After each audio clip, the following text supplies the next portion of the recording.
4월 27일 살아계신 하나님 말씀 사도행전 11장 19절부터 26절 말씀으로 그리스도인으로 산다는 것이라는 것에 대해 말씀드립니다. 행함이라고 하는 것은 그 정체성을 드러나게 하는 아주 가장 확실한 방법이죠. 다른 말로 하면 그 사람이 행동하는 걸 보면 그 사람이 어떤 인격체인지 알 수 있다는 그런 뜻이기도 합니다. 우리가 살아가는 모습을 보면서 사람들은 은연중에 그 인식을 하게 되는 거죠. 저 사람은 왜 저렇게 사는 것일까 하는 것이죠. 저렇게 사는 게 어떤 모양인지는 그건 각기 다르기는 하겠지만은 어떤 특징적인 형체를 띠기 때문에 그와 유사한 행실을 하는 이들을 보면은 그들이 누구지? 어디서 본 듯해? 같은 사람들이 있어? 그럼 그들은 어떤 가치관을 가진 사람들이야? 누가 저들의 정신과 삶의 형태에 영향을 끼치고 있는 것일까 하는 그런 관심을 끌게 되는 것이죠. 사도행전 11장 25절에 보니까 바나바와 사울을 찾으러 다소에 가서 만나서 안디옥에 데리고 와 둘이 교회 1년간 모여있어 큰 무리를 가르치고 제자들이 안디옥에서 비로소 그리스도인이라 일컬음을 받게 되었더라고 기록되어 있습니다. 그들이라고 하는 어떤 다수의 공통점이 있는데 그것이 어떤 영향을 주어서 그게 악한 영향이든 또는 좋은 영향이든 그런 것을 사람들이 인식을 하게 되든 저들은 누구인가? 그럼 우리 그리스도는 어떤 이들인가 하는 거지. 안디옥에서 멸칭되었던 호칭되었던 그 그리스도인이라고 하는 그 사람들 그들은 어떤 이들이냐. 예수를 따르는 이들 Follow of Jesus라고 하는 제 블로그에도 저는 그렇게 인용을 했습니다마는 그런 지칭하는 말 어쩌면 예수의 제자들 The Disciples of Jesus라고 하는 그렇게 명명할 수도 있겠죠. 아니면 예수를 믿고 따르는 이들 Those who believe in and follow Jesus 이렇게 할 수도 있겠지요. 예루살렘 공회에서 안디옥에 예수 그리스도의 복음이 전파되고 있다는 그런 소식을 전해 듣고 그 공회에서 대표되는 그 사도들이 신실한 제자인 바나바를 갖다가 안디옥으로 보내니까 바나바는 막막해서 다수에 있던 바울을 찾아가서 함께 역사하자고 그래가지고 그를 데리고 안디옥에 들어가지고 전도도 하고 또 전도한 그들을 제자로 삼아서 예배와 복음의 말씀을 통해 가르치니까 그들이 나가서 살아가는 모습들을 보면서 당시 사회인들과는 다른 어떤 특이한 형태를 보면서 그들의 그 특징적 모습 속에서 그들을 이끌어가지고 예수를 믿고 예수께 가르치시고 행한 바를 따라 행하는 이들이라고 하는 의미로 그리스도인이라고 하는 그런 명칭을 사용되면서 안디옥에서 처음 그리스도인이라는 호칭을 얻게 됐던 겁니다. 초대교회 당시에 그리스도인들의 인식은 그러면 어땠던 것일까요? 거기에는 부정적 인식과 긍정적 인식이 공존했던 것으로 여겨집니다. 부정적 인식의 근거는 그리스도인의 주체로 갈 수 있는 그리스도 예수 우리 주님 자체가 당시로서는 극악한 범죄자들에게 내리긴 가장 비참한 죽임을 당한 당사자였기 때문에 그를 따르는 이들도 동급 수준의 범죄자들 정도로 여겨졌던 것이죠. 그런 사도 바울의 스승이었던 가말리엘의 변론에도 보면 알 수 있는데 사도들을 붙잡아 들여가지고 그들을 없이하고자 하니까 사도행전 5장 3절 예제 보니까 바리새인 가말리엘이 이르되 이전에 드다가 일어나 스스로 선전하며 사람이 한 400명이나 따르더니 그러니까 죽임을 당하니까 따르던 모든 사람이 흩어져 없어졌고 그 후에 호적할 때 갈릴리 유다가 일어나 백성을 끼워 따르게 하다가 그도 망한 적 따르던 모든 자가 흩어졌더니라. 그렇게 사례를 들면서 얘기해보서 예수님을 반란자 또 극렬한 반체제 인사 정도로 여겨가지고 이제 그거 죽었으니까 다 똑같은 거 아니겠냐. 그러니 이제 곧 소멸될 거라고는 그런 말을 하죠. 근데 부정적인 인식을 가지고 있었어요, 사실.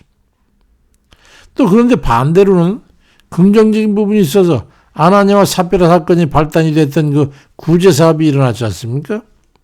사도행전 4장 32절에 보니까 믿는 무리가 한 마음과 한 뜻이 되어 모든 물건을 서로 통용하고 자기 재물을 조금이라도 자기 것이라 하는 이가 하나도 없더라. 그 중에 가난한 사람이 없으니 이는 밭과 집 있는 자는 팔아서 그 판 것의 값을 가져다가 사도들의 발 앞에 두매 그들이 각 사람의 필요를 따라 나누어 줬다고 말씀되어 있습니다. 가난한 사람의 삶의 능력이 나타났던 거예요.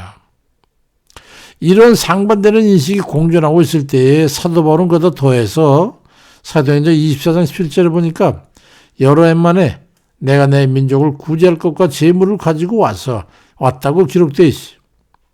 다른 곳에 이 서남아시아 쪽, 그쪽에 또 유럽 쪽 이런 데서 이 자기 민족, 유다 민족을 구제할 그 재물들을 헌금으로 다 구해가지고 다 그걸 모아서 교회에 가져왔던. 그러니까 그때 당시엔 구제 활동은 전 교회에서 하는 그런 기본적인 실행 행동 요건이었다는 것을 우리는 알 수가 있는 거죠.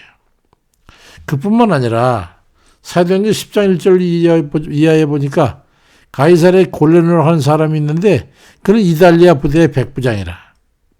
그가 경건하여 온 지방과 더불어 하나님을 경외하며 백성을 많이 구제하고 하나님께 항상 기도하더니 그는 같은 요건을 가지고 있어요. 경건했고 구제를 많이 했고 하나님 앞에 기도 열심히 하고 그랬더니 그런 이방인조차도 예수 그리스도를 믿는 이들의 경건술과 구제와 기도하는 것에 상례화되어 있었단 말이에요. 그런 얘기 하나님의 은혜가 일어났다는 거죠. 그러니까 당시에 그리스도인들은 부정적인 것과 긍정적인 인식이 공존하고 있긴 했어도 대부분 예수 그리스도의 가르침을 따라서 경건되고 가난하고 병든 이들을 구제하는 걸 통해서 자비와 긍휼의 마음으로 사랑을 실천한 그런 이들로 긍정적으로 인식이 확산되어 갔던 것이죠. 그런 이들 가운데에 하나님의 능력이 늘상 일어났던 거죠. 우리는 목표를 베풀고 나누고 희생하고 협력하던 그 초기에 정신과 실체적 행함으로 우리는 돌아가야 됩니다. 우리가 초대교회로 돌아가자는 게 그런 의미로 사용돼야죠. 위로부터의 능력도 그럴 때 임하시는 거예요. 사도행전 3장 1절 이하에 성전 미문에 앉았던 구걸하던 거린이 제자들이 가지고 고침을 받고 또 사도행전 4장 30절 이하에 구제와 나눔을 시행할 때 믿는 무리가 한 마음과 한 뜻이 되어 모든 물건을 서로 통용하고 자기 재물을 조금이라도 자기 것이라 하는 이가 없더니 사도들이 큰 권능으로 주 예수의 부활을 정하니 무리가 큰 은혜를 받아 그 중에 가난한 사람이 없었다. 삶에 있어서 능력이 나타났다.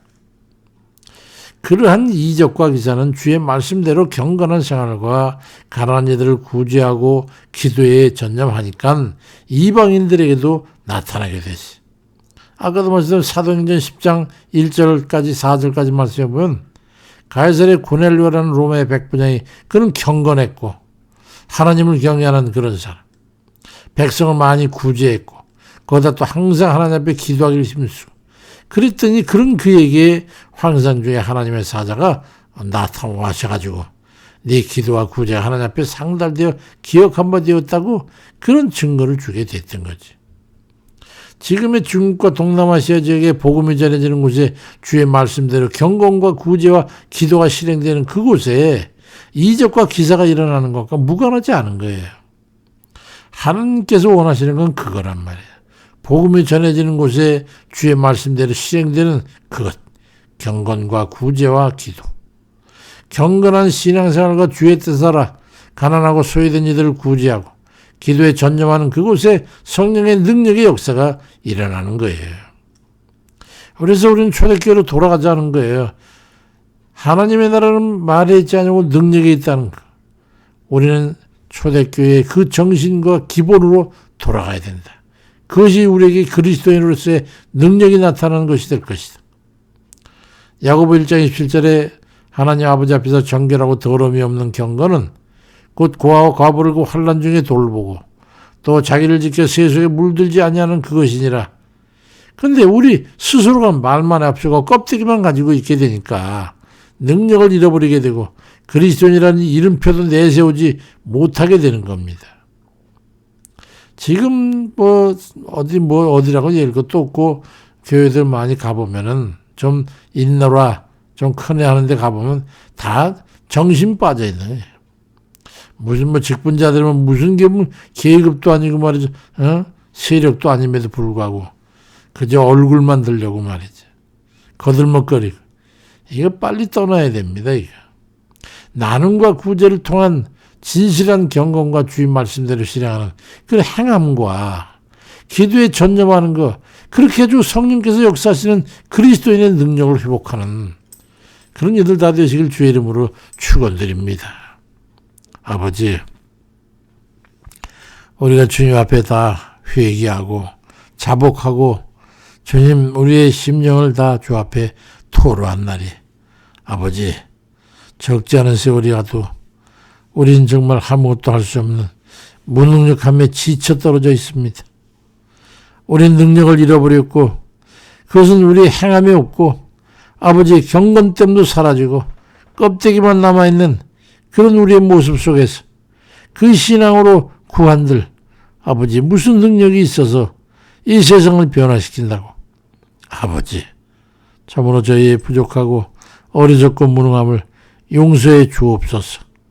초대교회에 있었던 아버지 아버지 하나님께 사랑하신 그 백성들, 그 제자들, 그 종들, 그 일꾼들, 그 제자들 모든 이들 그리스도인이라 칭함을 받았던 그런 이들 가운데 임하셨던 성령의 역사가 우리도 주님 속히 변화되어서 경건을 유지하고 아버지 기도에 전념하며 또 주님 말씀대로 행하여 구제와 어려운 이들과 관원하고 빈곤하고 위기에 처한 그런 이들을 돌보는 그런 우리의 실제적인 실행의 삶을 통해서 성령의 역사하심으로 큰 능력이 나타나고 우리 세상 모든 사람들을 보면서 그리스도인이라고 하는 그런 정말로 순전하고 아버지께서 보시기에 참 진실했던 그런 명칭으로 그런 주인공들로 다시 돌아갈 수 있도록 우리 발걸음을 인도해 주옵소서. 재촉해 주옵소서. 깨닫지 못하는 영혼들을 깨닫게 하시고 아버지, 우리가 보아둔 눈꼴이 주님 시고 아버지 눈살이 찌푸려지는데 세상 사람들이 우리를 보면서 어찌 그들이 좋은 평을 하겠습니까? 그러니 무슨 변화의 능력이 있고 무슨 전도의 능력이 있고 무슨 그리스도인의 능력을 나타내겠습니까?